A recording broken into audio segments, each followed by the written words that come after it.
നമ്മൾ പൊതുവേ പറയുന്നത് പ്രാർത്ഥനയ്ക്ക് ശക്തിയുണ്ടെന്ന് എന്ന് പറയാൻ കേട്ടെ ഇത് ദരിദ്രവും ലൗകികവുമായ ആദ്യപാഠങ്ങളിൽപ്പെട്ടതാ. പറയാം കേട്ടെ. പൊതുലോകത്തിൽ ഈ ലോകത്തിൽ ഒരു ചിന്തയുണ്ട്. ഈ ഭജന ചെയ്താൽ, സഹസ്രനാമ അർച്ചന നടത്തിയാൽ അവിടെ വലിയൊരു ശക്തിയുടെ വ്യാപാരമുണ്ട്. ഇതുപോലെ വലിയൊരു ശക്തി നമ്മൾ പ്രാർത്ഥിക്കുമ്പോൾ ആ പ്രാർത്ഥനയിൽ ഉണ്ടാകുമോ? ഇല്ല. തെറ്റിദ്ധരിക്കരുത്. പ്രാർത്ഥനയ്ക്കല്ല ശക്തി, ദൈവത്തിനാ ശക്തി. വ്യക്തമാവുന്നുണ്ടോ? ശക്തി ആർക്കല്ല? എന്തിനല്ല? പ്രാർത്ഥനയ്ക്കല്ല ശക്തി. ശക്തി ആർക്കാ? ദൈവത്തിനാ ശക്തി. ദൈവത്തിന്റെ ശക്തി നമ്മുടെ വ്യക്തിജീവിതത്തിന്റെ അനുഭവങ്ങളിലേക്ക് വ്യാപരിക്കാനുള്ള ഉപാധിയാണ് പ്രാർത്ഥന.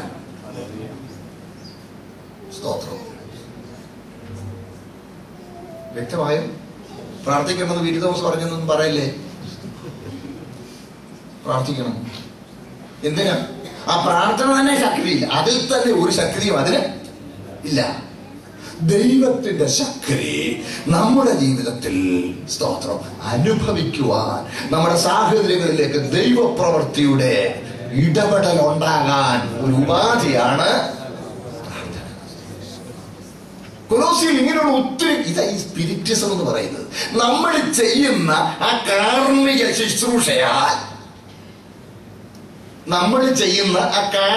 ശുശ്രൂഷയാൽ അവിടെ ഒരു പ്രത്യേക ദൈവപ്രവർത്തനം ഉണ്ടാകുന്നു എന്ന ധാരണ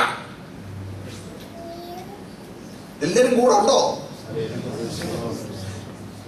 ഇപ്പൊ തന്നെ ചോദിച്ചേക്കണേ. ഇപ്പൊ തന്നെ ചോദിച്ചു പോകണം. പിന്നെ ഇന്ന് ലാസ്റ്റ് ക്ലാസ്സാ. പിന്നെ കർത്താൻ വെച്ചാൽ തിങ്കളാഴ്ച വേറെ ക്ലാസ് ഉണ്ട്. എന്നാലും ഞാൻ രണ്ടാമത്തെ പോകണം. അതിന് മുമ്പ് നിങ്ങൾ ചോദിച്ചോണം. എന്തേലും പറയാണ്ട് എന്നോട് പറഞ്ഞ അതാണ് ആണത്തം. അവളോട്ടിറങ്ങി കുറയുന്നു പറയില്ലേ? സഹോദരങ്ങളെ, ഞാൻ ദൈവവചനം നിങ്ങളോട് പ്രസംഗിക്കുകയാണ്. സ്പിരിറ്റിസം നമ്മുടെ ഇടയിൽ ശക്തിപ്പെടുന്നു. എന്താ ഈ സ്പിരിറ്റിസം? സ്പിരിച്വാലിറ്റിയും സ്പിരിറ്റിസവും രണ്ടാണ്. സ്പിരിറ്റിസം എന്ന് പറഞ്ഞാൽ നമ്മൾ ചെയ്യുന്ന ആ കർമ്മത്താൽ ഇവിടെ ഒരു വ്യാപാരം ഉണ്ടാകുന്നു എന്നുള്ള ധാരണ. വ്യക്തമാവുന്നുണ്ടോ? നമ്മൾ പ്രാർത്ഥിക്കുമ്പോൾ ആ പ്രാർത്ഥനയിൽ അതിൽ തന്നെ ശക്തിയില്ല. ദൈവത്തിന്റെ ശക്തി ഒരു വ്യാപാരം നമ്മുടെ പ്രാർത്ഥന എന്ന ഉപാധിയിൽ നമ്മുടെ ജീവിതത്തിൽ അനുഭവിക്കുവാൻ ഇടയാകുക.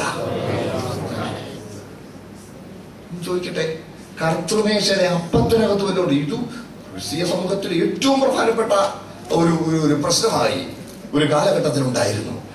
കർത്തൃമേശയിലെ അപ്പത്തിനകത്ത് വലിയ ശക്തി ഉണ്ടോ? ഇല്ല. എന്നാൽ ആ ശുശ്രൂഷ വചനാനുസൃതം നമ്മൾ അനുഭവിക്കുമ്പോൾ കർത്താവിനോടുള്ള കൂട്ടായ്മയും മറ്റു വിശുദ്ധന്മാരുള്ള കൂട്ടായ്മയും നമ്മൾ അനുഭവിക്കുക. അപ്പത്തിലല്ല വ്യാപാരം. സ്തോത്രം. ആ ശുശ്രൂഷയിൽ വചനപ്രകാരം നാം പങ്കെടുക്കുമ്പോൾ ദൈവപ്രസാദം നമ്മൾ അനുഭവിക്കുക. എണ്ണ പൂശി പ്രാർത്ഥിക്കാൻ പ്രമാണമുണ്ട്. എണ്ണ പൂശി പ്രാർത്ഥിക്കാം. രോഗിയുടെ മേൽ എണ്ണ പൂശി പ്രാർത്ഥിക്കാം. മൂപ്പന്മാർ ഒരുമിച്ച് വന്ന് രോഗിയുടെ മേൽ എണ്ണ പൂശി പ്രാർത്ഥിക്കണം. ആ എണ്ണയ്ക്ക് സൗഖ്യദായ ശക്തി ഉണ്ടോ? പിന്നെ എന്തിനാ എണ്ണ പൂശുന്നത്? കേട്ടേ, നമ്മള് യാക്കോബ് ലേഖനത്തിൽ ആ ഭാഗം എടുത്ത് വായിച്ചോണം. ഒരുവൻ പാപം ചെയ്തിട്ടുണ്ടെങ്കിലോട് ക്ഷമിക്കും. സഭയിൽ ഒരു പാപത്തിന്റെ ഫലമായ ഒരു അനൈക്യത്തിന്റെ സാഹചര്യം ഉണ്ടായാൽ, സഭയിൽ ഇച്ചിരി ക്രമീകരണത്തിന് ആവശ്യമുണ്ടായാൽ ദൈവം ചിലപ്പോൾ എന്ത് ചെയ്യുന്നറിയാമോ? അതിലൊരുവനെ ചിലപ്പോൾ അങ്ങ് രോഗിയാകും. എത്ര ദൈവം വചനത്തിലൂടെ ഒക്കെ ഇടപെട്ടിട്ടും ഇവർക്ക് ബോധ്യം വരുന്നില്ല. ഒരു രോഗിയാകുമ്പോൾ ജനം ഓടി വന്നു, തമ്മിൽ പാപങ്ങളെ ഏറ്റുപറഞ്ഞ് ഒരുവന് വേണ്ടി ഒരുവൻ. അപ്പോൾ തമ്മിൽ പാപങ്ങളെ ഏറ്റുപറഞ്ഞ് ഐക്യത അവിടെ ഉളവാകുമ്പോൾ ഐക്യതയുടെ അടയാളമായി മൂപ്പന്മാർ ഒരുമിച്ച് ഈ രോഗിയുടെ മേൽ എണ്ണ വെച്ച് പ്രാർത്ഥിക്കുക. എണ്ണയിലല്ല, ആ ജീവിത ക്രമീകരണത്തിലും ഐക്യമത്യത്തോടും വിശ്വാസത്തോടും കൂടിയുള്ള പ്രാർത്ഥനയിലുമാണ് രോഗസൗഖ്യം ഉണ്ടാകുന്നത്. എല്ലാവരും എന്റെ കൂടെ ഉണ്ട്, എന്റെ കൂടെ ഉണ്ട്. സഹോദരങ്ങളെ, സ്തോത്രം. നമ്മൾ ചെയ്യുന്ന ഒരു കാർമ്മിക ശുശ്രൂഷയും അതിൽ തന്നെ ശക്തിയുള്ളതല്ല. കൊലോസിൽ ഏറ്റവും വലിയ തെറ്റായ ഉപദേശങ്ങൾ ഇതിനോടനുബന്ധിച്ചാണ് ഉണ്ടായത്. നമ്മൾ കർത്താവിലായിക്കോണം. സകല ശക്തിയുടെ ഉറവിടം കർത്താവ്. നമ്മൾ ചെയ്യുന്ന ഒന്നിനാലുമല്ല, കർത്താവാണ് നമ്മുടെ ശക്തിയുടെ ഉറവിടമായിരിക്കുന്നത്. ഇപ്പൊ നമ്മളിടയിൽ വന്ന് ആവേശത്തോടെ പാടുമ്പോൾ പിശാച് ഓടിപ്പോകുമെന്നുള്ള ചിന്ത വരെ നമ്മുടെ ഇടയിലുണ്ട്. പിശാചിന് പാട്ടൊന്നും ഒരു പേടിയില്ല. പിശാചിന് പേടി വിശുദ്ധിയിൽ ജീവിക്കുന്ന ഒരു ദൈവവേദന. പിശാചിനോട് എതിർത്തുനിന്നു നിങ്ങളെ ഓടിപ്പോകും. വിശുദ്ധിയിൽ ജീവിക്കുന്ന ഒരു ദൈവവേദന എല്ലാവരും എന്റെ കൂടെ ഉണ്ടോ ഞാൻ വിശ്വസിക്കുന്നു. ഇന്ന് നമ്മുടെ ഇടയിൽ ഒത്തിരി പേരുണ്ട് ഈ പ്രയർ വാക്ക് എന്ന് പറഞ്ഞ ഒരു സ്ഥലത്ത് ചെന്ന് ക്ഷേത്രങ്ങളിലൊക്കെ ഈ പ്രയർ വാക്ക് മിനിസ്ട്രി ഇന്റർനാഷണൽ എന്ന് പറഞ്ഞ വലിയ സംഘടനയുണ്ട് കേട്ടോ. ഞാനത് ചില ആളുകളെ വടക്കേണ്ട ഒരു സ്ഥലത്ത് വെച്ച് ചില വർഷങ്ങൾക്ക് മുമ്പ് കണ്ടു.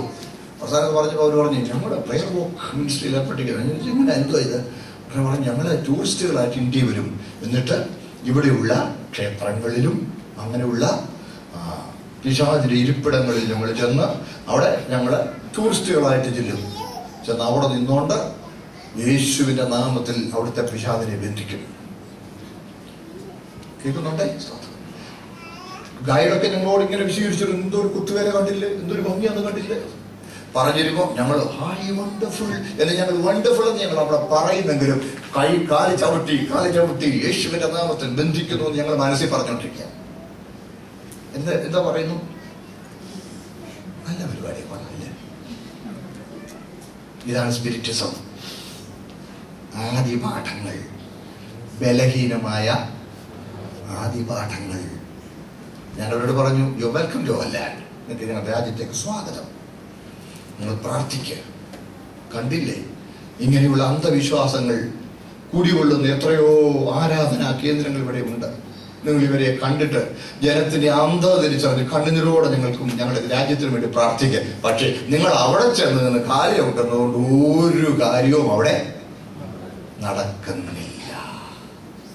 എല്ലാരും എന്റെ കൂടെ ഉണ്ടോ? സ്തോത്രം. നിങ്ങൾ കണ്ണുനീരോടെ ദൈവത്തിൽ പ്രാർത്ഥിക്കണം, നിലവിളിച്ച് പ്രാർത്ഥിക്കണം. പക്ഷേ നിങ്ങൾ അവിടെ ചെന്ന് നിന്നെങ്കിൽ, അവിടെ ചെന്ന് ബന്ധിക്കുമ്പോൾ അവിടെ ഒരു പ്രത്യേകമായ കാര്യം നടക്കുന്നുവെന്ന് നിങ്ങൾ തെറ്റായി ധരിക്കരുത്. ഇതാണ് ബലഹീനമായ ആദിപാഠങ്ങൾ, ദിവസങ്ങൾ, ശബത്ത്, വാവ്, പെരുന്നാൾ. മനസ്സിലാവുന്നുണ്ടോ? ഇതൊക്കെ പ്രധാനമാണ്. ഓരോ ചടങ്ങ് പ്രധാനമാണ്, ഓരോ പ്രത്യേകതരം പ്രാർത്ഥന പ്രധാനമാണ്.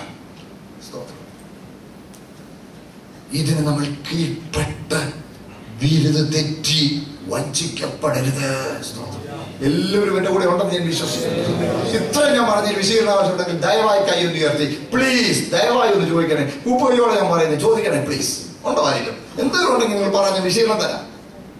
സമയം കുറവായതുകൊണ്ട് ഞാൻ അടുത്ത ഭാഗത്തേക്കല്ലേ പോവുകയാണ്. പേടിയാവും. ശ്രദ്ധിക്കുന്നുണ്ടല്ലേ? മുമ്പോട്ട് പോകുന്നു. പ്രിയമുള്ളവരെ, ഇതിൽ ചില എന്നോട് ഒന്ന് രണ്ട് സഹോദരങ്ങളെ ഒന്ന് രണ്ട് വിശദീകരണങ്ങൾ എന്നോട് ചോദിച്ചിട്ടുണ്ട്. അതുകൂടെ പറഞ്ഞേച്ച് അടുത്ത ഭാഗത്തോടെ പോകാം, അല്ലെങ്കിൽ അത് ഞാൻ മറന്നു പോകും. എന്റെ ഒന്നാമത്തെ 27 വാക്യം ഒന്ന് വായിച്ച് അതൊരു വിശദീകരണം.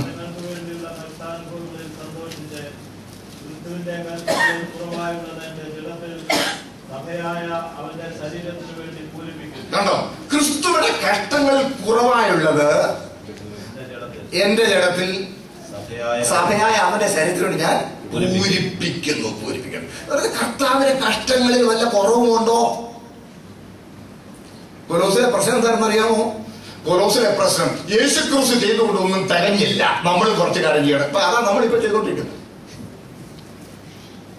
ഇപ്പൊ ഞാൻ പറഞ്ഞില്ലേ, പോയി അമ്പലത്തിൽ ചെന്ന് ചവിട്ടണം, നമ്മൾ ചെന്ന് കൂട്ടണം, നമ്മൾ ചെന്ന് ബന്ധിക്കണം.